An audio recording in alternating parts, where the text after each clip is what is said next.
Vocês ainda fazem tomada de preço para contratar um fornecedor? Ah, então é por isso que vocês não têm resultado.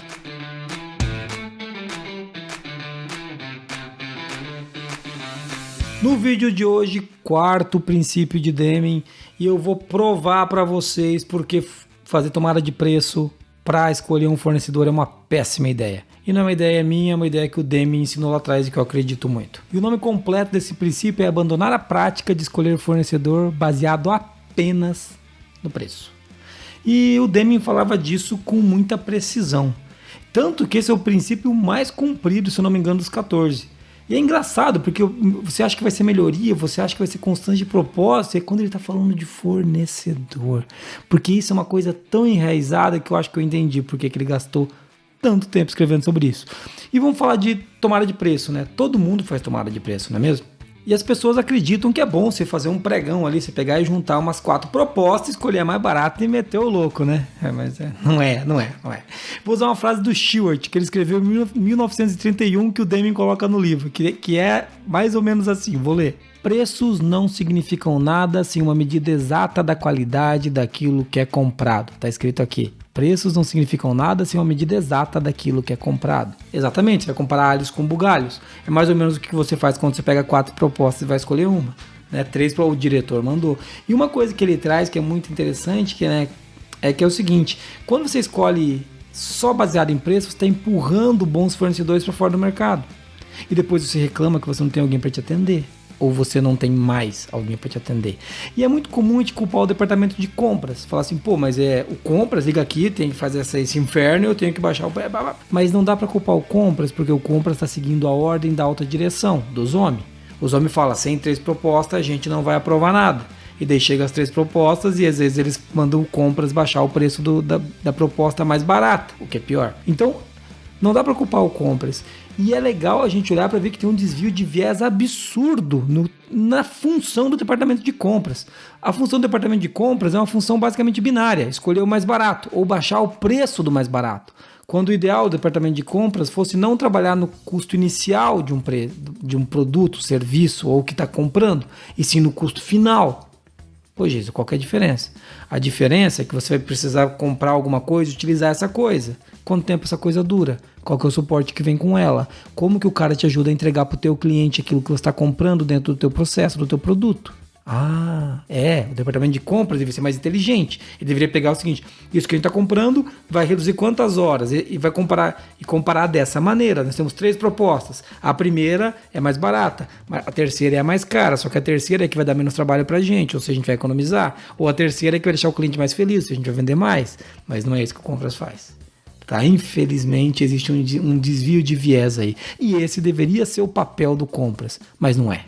Uma pena. E agora a gente entra numa parte desse princípio que eu adoro. É a parte que mais me motiva, porque acho que é a hora que mais dá pau. É quando ele fala assim, você tem que ter um único fornecedor.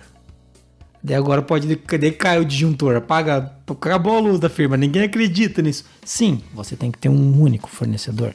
E por que Deming está falando disso? Será que ele era tantã? Não. É porque ele acredita que você tem que, com esse único fornecedor, construir uma relação de longo prazo. Começar num dia e não ter data para acabar. Ele olha para essa relação como uma relação de longo prazo, não como uma transação. Lembre-se, quando você compra uma coisa, é uma transação financeira. Ele fala para você construir com o fornecedor uma relação de longo prazo. Ou seja, ele fala que essa relação, inclusive, é essencial para a obtenção de economia. Falou, jeito, você falou que não era para comprar mais barato? Exatamente. Se você constrói uma relação com o fornecedor, você tem um contrato que não acaba, você compra sempre desse cara. Você diz para ele que é o cara que você escolheu. Ele vai ter segurança para poder inovar, pesquisar e diminuir os custos da produção do produto que ele te vende. Então talvez esse produto fique mais barato no futuro, além de você ter um bom fornecedor. Veja, é uma relação completamente diferente daquilo que a gente vê por aí, né? Falando disso, eu quero lembrar de um caso agora que eu faço, tem uma startup que eu ajudo aqui, que eu mentoro, e esses caras me pediram trabalho lançando um produto muito legal, que ele precisava de uma aprovação da Anvisa, e me pediu consultores para isso. Esse é um parênteses, não está no livro do Deming, tá? Uma história que eu vou ilustrar, para falar um pouquinho sobre a diferença do compras bem afinado, e como a relação de longo prazo é diferente. Eles me pediram uma lista de consultores, eu não conheço ninguém, mas tenho clientes na área da saúde, entrei em contato com os clientes, alguns são muito amigos meus e mandaram uma lista enorme. Eu peguei e falei, esse é o melhor, esse aqui é caro, mas é muito criterioso, e fiz uma listona. E eles chegaram no nome e eu perguntei depois como é que foi. Ele falou, cara, é terrível.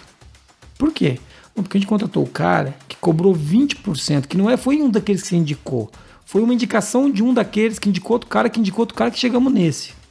E esse cara cobrou 20% dos outros. Mas, cara, o relatório que ele mandou pra gente tava cheio de português, cara. Qual que foi a relação de longo prazo que eles construíram com esse fornecedor? Zero. Baseado exclusivamente em preço. O cara nunca entendeu. Como que o Compras, quem estava contratando, olhou para isso? Esse cara vai ajudar a gente a validar esse nosso produto na Anvisa ou esse cara vai mandar um relatório para mandar para a Anvisa hoje? Então, esse é um bom exemplo só para ilustrar. Vou fechando parênteses e voltando para o Demi. Então, quando a gente fala de ter um único fornecedor, a gente está falando de construir uma relação única. Pensa, se os caras do exemplo que eu trouxe pegassem, pensa o que dá para construir.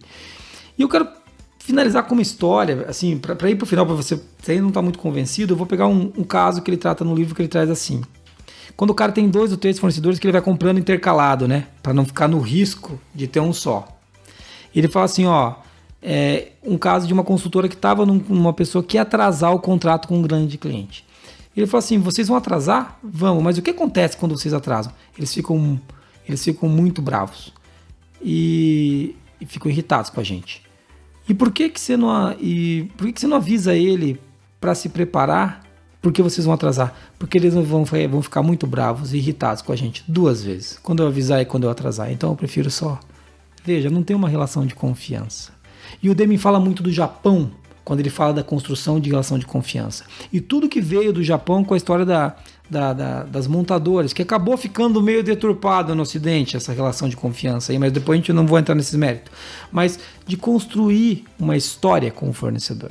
Então o Deming ele acreditava nisso e eu também. Mas tem uma condição para você ter um único fornecedor. É muito importante essa condição.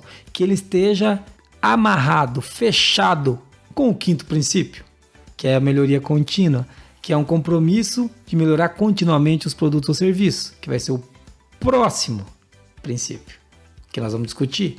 Então, a pergunta que eu fico aí, você alguma vez já se ferrou por contratar o mais barato?